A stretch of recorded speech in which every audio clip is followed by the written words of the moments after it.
Well, we want to go ahead and talk about shamanism from the concept of, tying it into magic and into nature and into God forms and things of that nature. So let's go ahead and talk about it. How would you describe shamanism to people who are listening? When relating to magic, I'll look at shamanism. First of all, when you say the word shamanism, it's really more Central Asian, the Mongolia, Tibet, Kazakhstan, Kyrgyzstan, Uzbekistan area. For the most part, I would have to say it's the better term is probably animism because Right. it includes more people. It's in the Americas, they may say a witch, medicine man, medicine woman. Some parts of Africa, they might say witch doctor. It's kind of tied in. They all use, Which is interesting because I know people are going to say, wait a second. So you're saying a witch doctor is a shaman? And then people are going to associate that with devil worshiping, right? well, I mean, some people associate astrology with devil worship. Some people associate science with devil worshiping. Right, that's true. I mean, anything could be devil worshiping if you say it. Honestly, the internet could be devil worshiping. But Well, yeah, I thought that pornography. there you go. I mean, everybody has their own, concept and their own views. But I'm just telling you how it was looked at historically. Whatever you want to judge it as, that's the individual questions. Right, prerogative. a perspective. Yeah.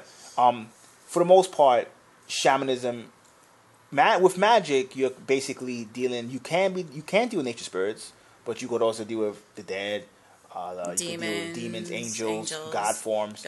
With animism and shamanism, you're mainly dealing with elemental forces. So you could be dealing with plant spirits, animal spirits, mineral spirits. Elemental spirits, which is the spirits of fire, water, wind, and earth. For the most part, I tend to look at, and I'm only using shamanism because that's the term that most people would use. Yes, but that's not even the proper term. It's animalism, right?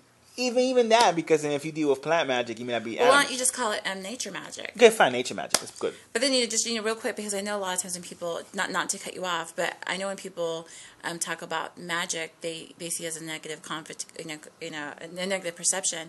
However, when you think about it, prayer is a form of magic. Calling on an angel to help you is a form of magic. Where in the opposite, people would call it a demon. Talking to your ancestors or talking to your mom and dad who's passed on, that's dealing with energies and making communication and asking them for things or asking them for insight is a form of magic as well. So just something to think about. Definitely.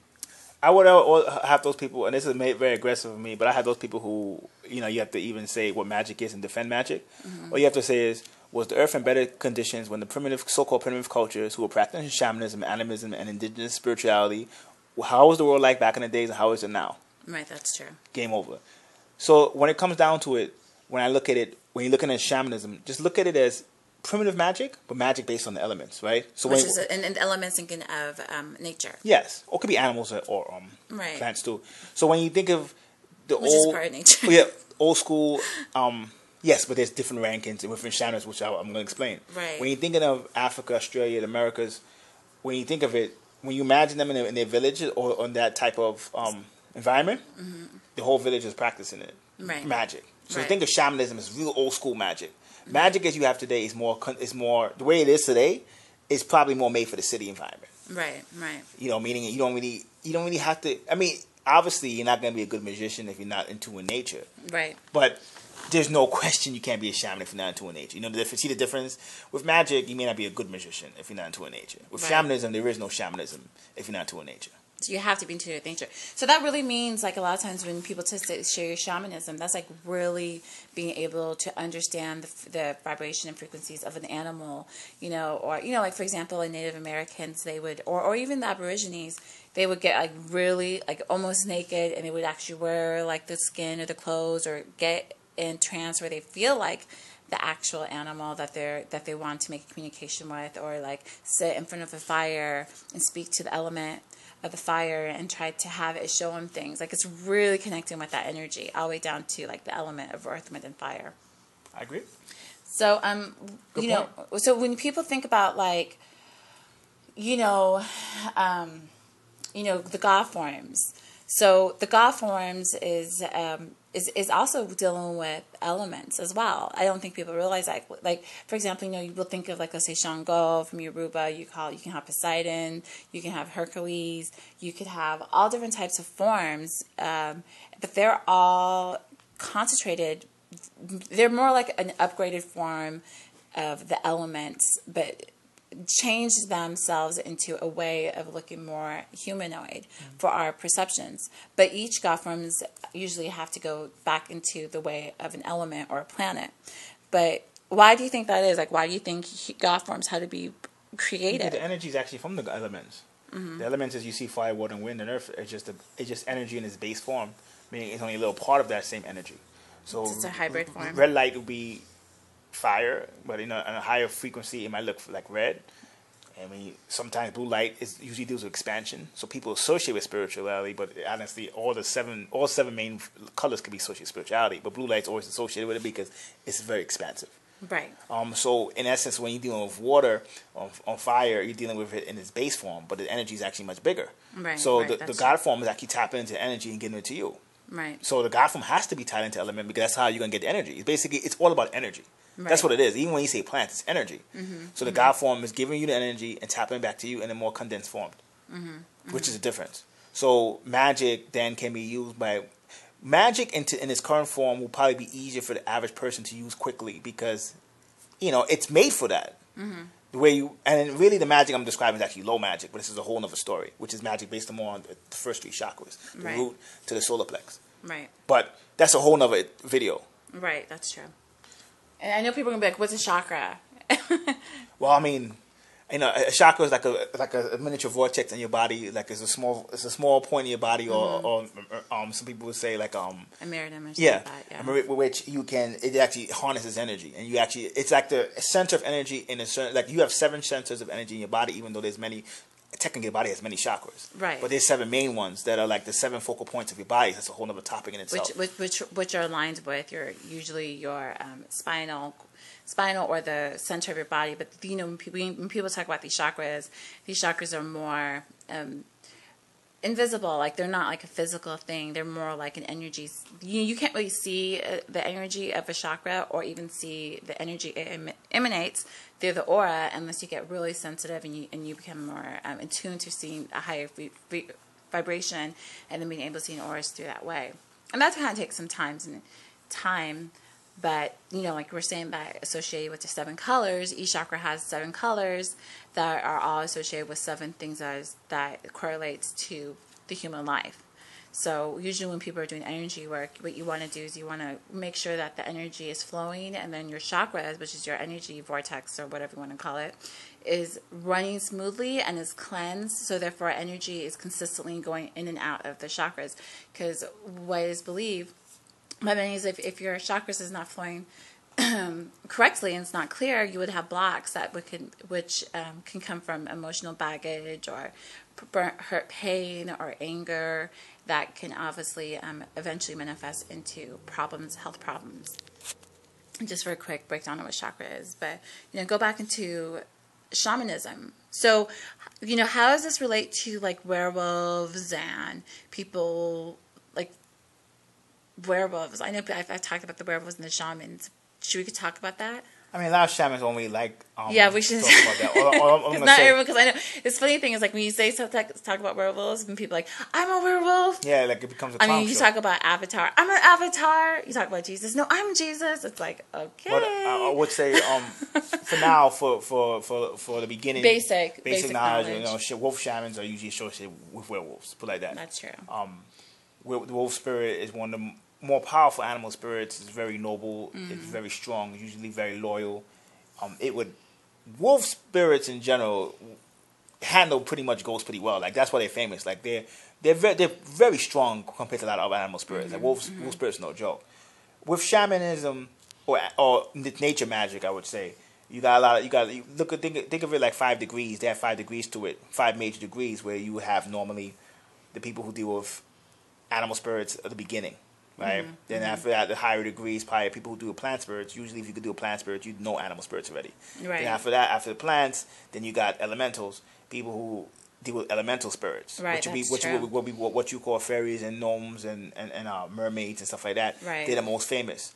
The 4th degree shaman is almost very hidden. You would almost never see that person anymore. The 4th degree shaman deals with hybrid elementals, which are usually elementals that are mixed of 2 people. That's true. So it will be like air and and like earth elementals mixing into and that's a different race. Right. And that is very hidden knowledge. So Right. usually when you do with fairies, people who think fairies really are technically pure air elementals, kind of like spliffs. Right.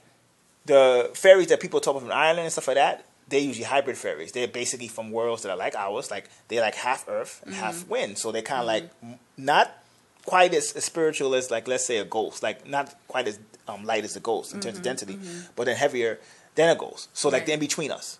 But a lot of people are not going to understand that, and it's like we like a lot of like certain stuff people are going to get, and then certain stuff is just going to be like creatures of myth, the dragons, stuff like that. I know people are not going to really get that. Not to say that we shouldn't talk about it, but sometimes I think it's better just to like keep it grounded. So like just to go back real quick, like you said, the first thing people need to do is get connected with plants.